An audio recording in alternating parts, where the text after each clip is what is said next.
एक कहानी सुना रहा हूँ आपको, भारत की कहानी है, सच्ची कहानी है। अगर सच है तो ताली बजा देना, अच्छी है तो ताली बजा देना जोरदार। दोस्तों एक बार ये हुआ कि भगवान राम को उनके पिताजी ने बुला लिया।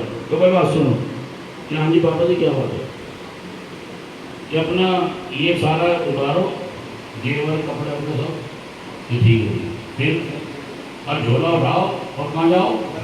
हाँ 14 साल। उन्होंने ये नहीं कहा क्यों कैसे,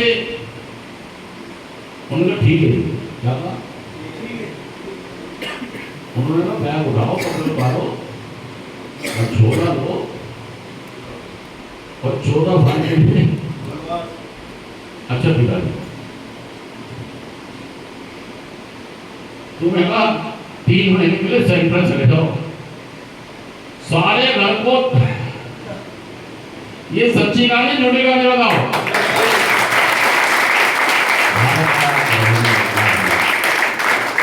भारत का रहने वाला हूँ, भारत की बात। आज के बाद भारत का मत कहना अगर अपने पिताजी की मम्मी की बात नहीं मान रहे हो, क्योंकि भारत की कहानी ये, हाँ भारत की कहानी है कि भगवान राम को क्या कहा दशरथ जी ने? बैग उठाओ। क्या उनका कोई दबाव था? चाहे उनके ऊपर क्या सही था गलत था, भगवान राम का मुद्दा नहीं था कि मेरे पापा मेरे साथ गलत कर रहे हैं या नहीं। नहीं नहीं, उनका मुद्दा नहीं है मेरे पापा मेरे साथ गलत कर रहे हैं सही कर रहा नहीं पता। उनको पता था मेरे पापा मुझसे मोहब्बत करते हैं और वो किसी ना किसी दबाव में, वो किसी न किसी परेशानी में, और मेरे पापा पे अगर कोई परेशानी आई है, वो किसी दबाव में है, तो मेरा फर्ज बनता है, मेरा कर्तव्य बनता है कि मैं उस डायरेक्शन को उसी समय फॉलो कर लूं। उन्होंने उसी समय बैग उठाया, उन्होंने अपने चेहरे के ऊपर शिकन भी नहीं आने दी, 1 मिनट में बैग उठाया। उनको पता था कि मेरे पापा मुझसे मोहब्बत, जरूर मेरे पापा के ऊपर कोई दबाव नहीं तो मेरे पापा ये वाला फैसला नहीं लेते। भगवान राम ने ये नहीं किया था कि वो अड़ गए थे कि नहीं मैं नहीं जाऊंगा बनवास, मेरा हिस्सा दो। तुम क्या कर रहे हो? मैं नहीं जाऊंगा सेंटर, मेरा हिस्सा दो। सच कह रहा झूठ कह रहा? भाई साहब तुम तो सच बात है झूठ बात है बताइएगा।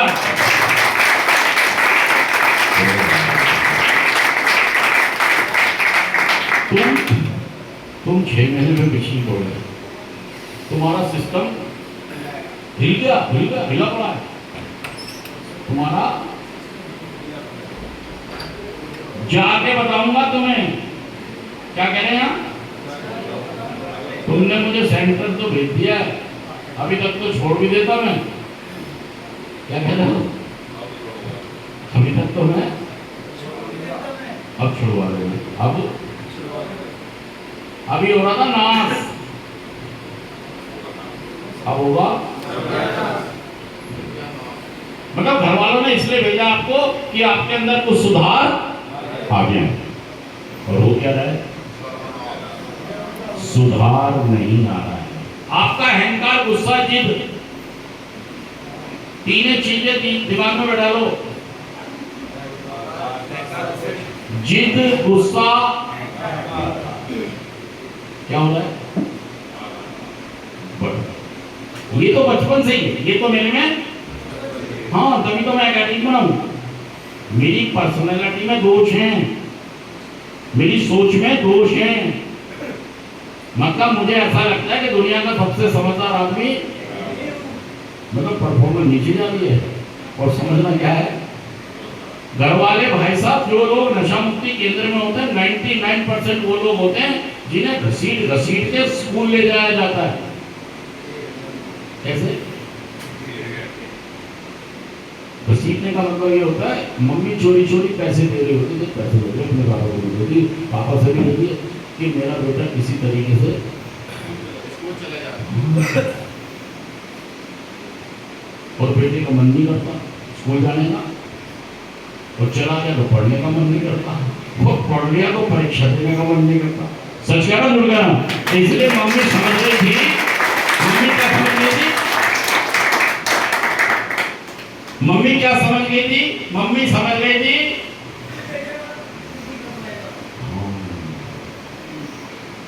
भाई साहब देखो 6ठी 7वीं 8वीं 9वीं नशे वाले का क्या हाल है? 5वीं, 6ठी, 7वीं,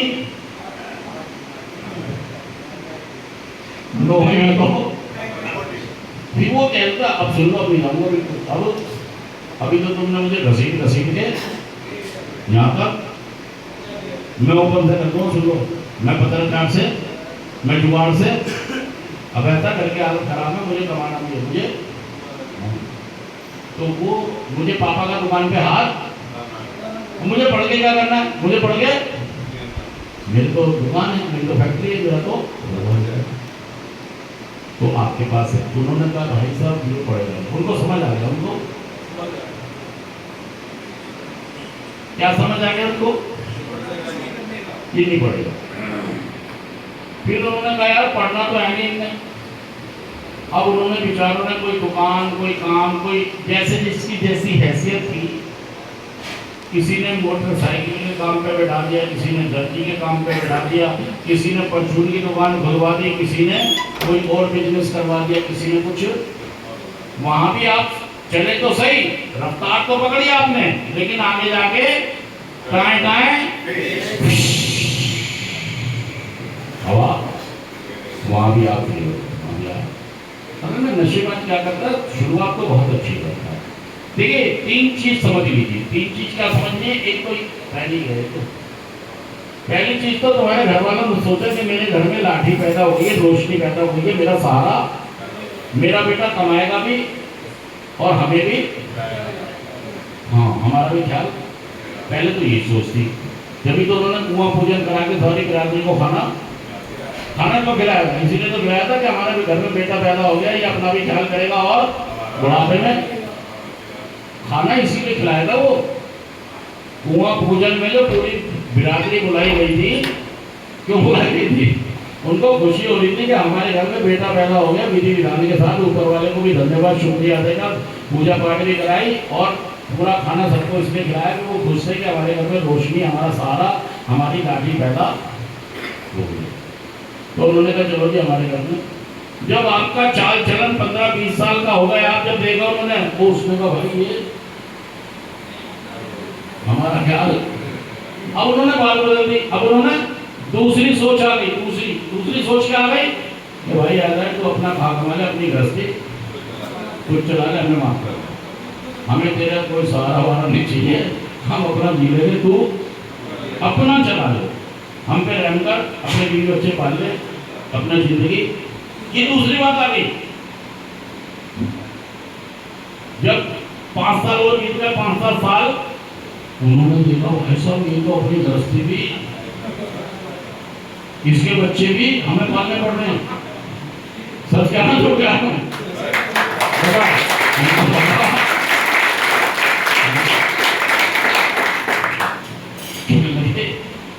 तो घर में बैठना, हम कमा लेंगे, तू चुपचाप खाता रहेगा।